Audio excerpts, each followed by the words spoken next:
নমস্কার বন্ধুরা, পূর্বাস কিচেনে আপনাদের সবাইকে স্বাগত জানাই। বন্ধুরা, আজকে আমি এঁচোড়ের একটি রেসিপি আপনাদের সঙ্গে শেয়ার করব, সম্পূর্ণ নিরামিষ পদ্ধতিতে। আশা করি আজকের রেসিপি আপনাদের ভালো লাগবে। এঁচোড়ের রেসিপি বানানোর জন্য আমি এখানে একটা এঁচোড় নিয়েছি। এবার এঁচোড়গুলোকে এইভাবে 4 ভাগ করে প্রথমে কেটে জল দিয়ে পরিষ্কার করে ধুয়ে নিতে হবে, কারণ এঁচোড়ের গায়ে অনেক আঠা লেগে থাকে।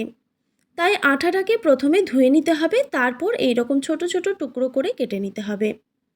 দেখুন, এঁচোড়ের খোসাটা ভালোভাবে ছাড়িয়ে নিতে হবে, তারপর এইরকম ছোট্ট ছোট্ট টুকরো করে কেটে নিয়েছি।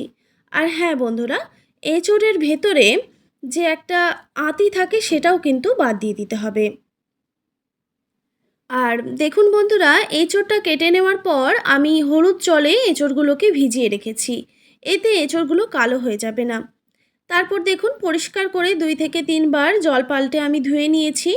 এবার আমি এঁচোড়গুলো সেদ্ধ করে নেব। আর এখানে বলে রাখি, এঁচোড়গুলো আপনারা যদি চান সেদ্ধ না করেই রান্না করতে, তো সেই এঁচোড়ের স্বাদ কিন্তু অন্যরকম হয়, আর সেদ্ধ করে রান্না করলে সেটার স্বাদ অন্যরকম হয়। তো 2 রকম পদ্ধতিতেই রান্না করা যায়। তো আপনাদের যেটা পছন্দ সেই মতো আপনারা রান্না করবেন। সাধারণত আমি এঁচোড় সেদ্ধ করেই রান্না করি, তবে খুব সেদ্ধ করব না, শুধুমাত্র হালকা একটু সেদ্ধ করে নিলেই হবে। আর বন্ধুরা, আমি প্রেসার কুকারের সাহায্যে এঁচোড়গুলো সেদ্ধ করে নেব। সেই জন্য একটি প্রেসার কুকারে আমি ধুয়ে রাখা এঁচোড়গুলো দিয়ে দিয়েছি। তারপর স্বাদমতো নুন, হলুদ আর সামান্য পরিমাণে সর্ষের তেল দিয়ে আমি একটা সিটি দিয়ে দেব।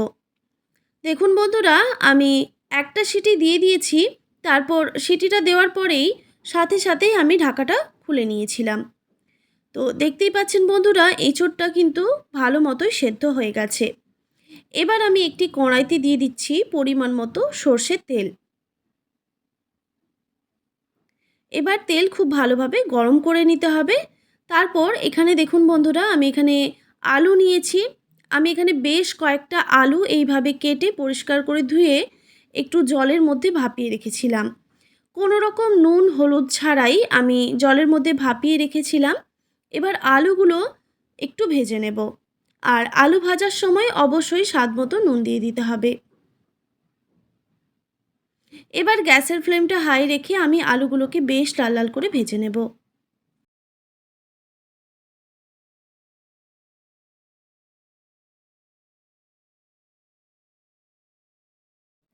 গ্যাসের ফ্লেমটা হাই রেখে আমি আলুগুলোকে বেশ লাল লাল করে ভেজে নিয়েছি, দেখতেই পাচ্ছেন। এবার আমি আলুগুলোকে তুলে নিচ্ছি।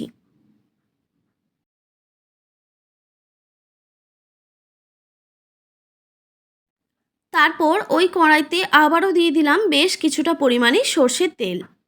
এবার তেল গরম হয়ে গেলে দিয়ে দিচ্ছি একটা তেজপাতা। এরপর দিয়ে দিচ্ছি গোটা গরম মশলা। আমি এখানে নিয়েছি 1 টুকরো দারচিনি, 2টো ছোটো এলাচ আর 2টো লবঙ্গ। এলাচের মুখগুলো আমি একটু ফাটিয়ে নিয়েছি। এবার গোটা গরম মশলা থেকে সুন্দর ফ্লেভার ছেড়ে দিলেই দিয়ে দিলাম 1/2 টেবিল চামচ পরিমাণে গোটা জিরে বা সাদা জিরে। এবার জিরেটাও ভাজা হয়ে গেলে দিয়ে দিচ্ছি 1 টেবিল চামচ পরিমাণে আদা বাটা আর 1 চিমটি পরিমাণে হিং দিয়ে দিলাম। এবার হিং আর আদা বাটা খুব ভালোভাবে ভেজে নিতে হবে। আর হ্যাঁ বন্ধুরা, আপনাদের এখানে বলে রাখি, আমি যেহেতু সম্পূর্ণ নিরামিষভাবে এই এঁচোড়ের রেসিপিটা বানাচ্ছি, তাই আমি হিঙের ব্যবহার করলাম। আপনারা যদি পেঁয়াজ রসুন দিয়ে বানাতে চান সেক্ষেত্রে কিন্তু আর হিঙের প্রয়োজন পড়বে না। এরপর এখানে আমি গুঁড়ো মশলা অ্যাড করছি। দিয়ে দিলাম 1 টেবিল চামচ পরিমাণে হলুদের গুঁড়ো, 1 টেবিল চামচ পরিমাণে জিরে গুঁড়ো আর 1 টেবিল চামচ পরিমাণে ধনে গুঁড়ো। এখানে কিন্তু আমি এখনও লঙ্কার গুঁড়ো ব্যবহার করব না। এরপর দিয়ে দিচ্ছি 1/2 টেবিল চামচ পরিমাণে গোলমরিচের গুঁড়ো। তো লঙ্কার গুঁড়োটাও আমি এখন কেন ব্যবহার করব না সেটা হয়তো আপনারা অনেকেই জানেন বা অনেকেই জানেন না। আমার ছেলে ঝাল খায় না, তাই আমি ওর জন্য তুলে রেখে তারপরে লঙ্কার গুঁড়োটা অ্যাড করি। গোলমরিচের ঝালটা ও খেয়ে নেয়, কিন্তু লঙ্কার ঝালটা একদমই খেতে পারে না। তাই আমি লঙ্কাটা সবসময় শেষে দেওয়ার চেষ্টা করি। তো সামান্য পরিমাণে আদার বাটি ধোয়া জল দিয়ে মশলাটাকে আমি খুব ভালোভাবে কষিয়ে নিয়েছি। এবার এখানে আমি বেশ কয়েকটা টমেটো কুচি অ্যাড করলাম। এরপর পরিমাণ মতো নুন দিয়ে দিলাম। এবার মশলার সঙ্গে টমেটোটাকে খুব ভালোভাবে ভেজে নিতে হবে।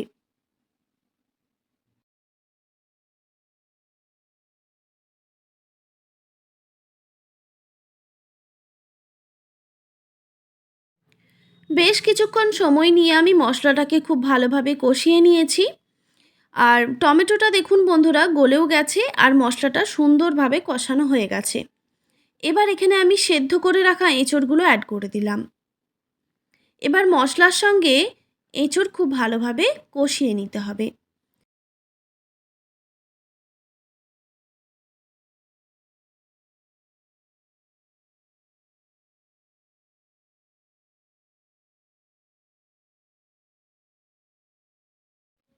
বেশ কিছুক্ষণ সময় নিয়ে আমি মশলার সঙ্গে এঁচোড়গুলো খুব ভালোভাবে কষিয়ে নিয়েছি। এবার এখানে আমি ভেজে রাখা আলুগুলো অ্যাড করে দিচ্ছি। আলুগুলো দেওয়ার পর খুব ভালোভাবে নাড়াচাড়া করে নিতে হবে বা কিছুক্ষণ সময় নিয়ে কষিয়ে নিতে হবে।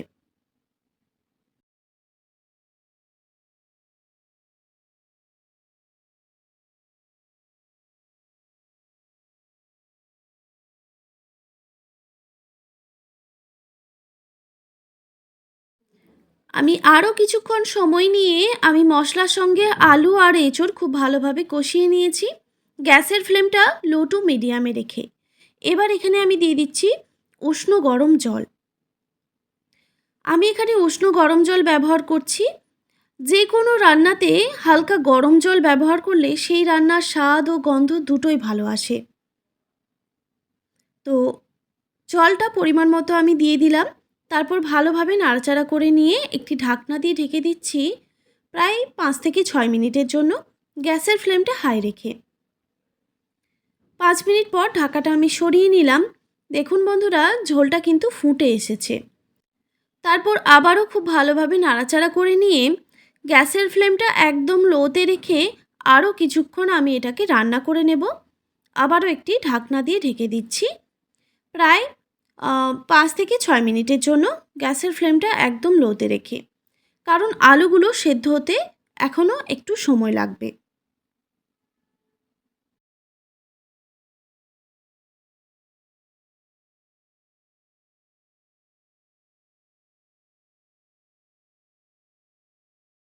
পাঁচ থেকে 6 মিনিট পর ঢাকাটা আমি সরিয়ে নিলাম। এবার চেক করে নেব আলুটা সেদ্ধ হয়েছে কিনা। তো দেখতেই পাচ্ছেন বন্ধুরা আলুটা কিন্তু সুন্দরভাবে সুসেদ্ধ হয়ে গেছে। আর এঁচোড়টা তো আগেই সেদ্ধ করা হয়ে গিয়েছিল। তারপর আমি আবারও ভালোভাবে নাড়াচাড়া করে নিয়ে এখানে কিছু উপকরণ মেশাবো। আপনারা একটু খেয়াল করুন, তাহলেই বুঝতে পারবেন। এরপর দিয়ে দিচ্ছি কসুরি মেথি, আর দিয়ে দিলাম 1 টিস্পুন মতো গরম মশলার গুঁড়ো, আর স্বাদ মতো দিয়ে দিচ্ছি চিনি। আমি এখানে 1 টেবিল চামচ পরিমাণে চিনি ব্যবহার করলাম। এরপর দিয়ে দিচ্ছি ঘি, প্রায় 2 টেবিল চামচ পরিমাণে ঘি দিয়ে দিলাম। যেহেতু নিরামিষ পদ্ধতিতে আমি বানাচ্ছি তাই ঘিয়ের ব্যবহারটা করলাম। তারপর উপকরণগুলো খুব ভালোভাবে মিক্স করে নিতে হবে।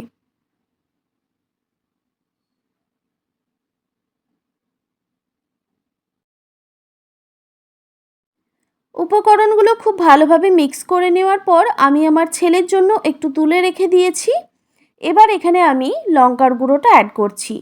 কিভাবে লঙ্কার গুঁড়ো অ্যাড করছি সেটা একটু লক্ষ্য করুন, তাহলেই বুঝতে পারবেন।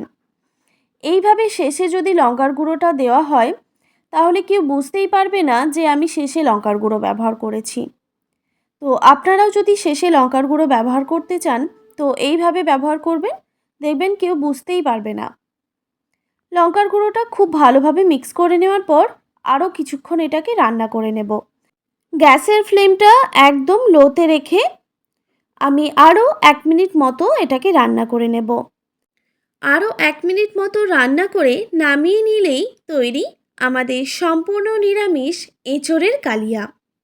আশা করি আজকের রেসিপি আপনাদের ভালো লেগেছে। আর ভালো লেগে থাকলে অবশ্যই একটি like, comment, share and subscribe করে দেবেন। আর পাশে থাকা বেল আইকনটিও প্রেস করে দেবেন। তাহলে নিত্য নতুন রান্নার ভিডিওগুলি আপনাদের কাছে পৌঁছবে। ভালো থাকবেন, সুস্থ থাকবেন।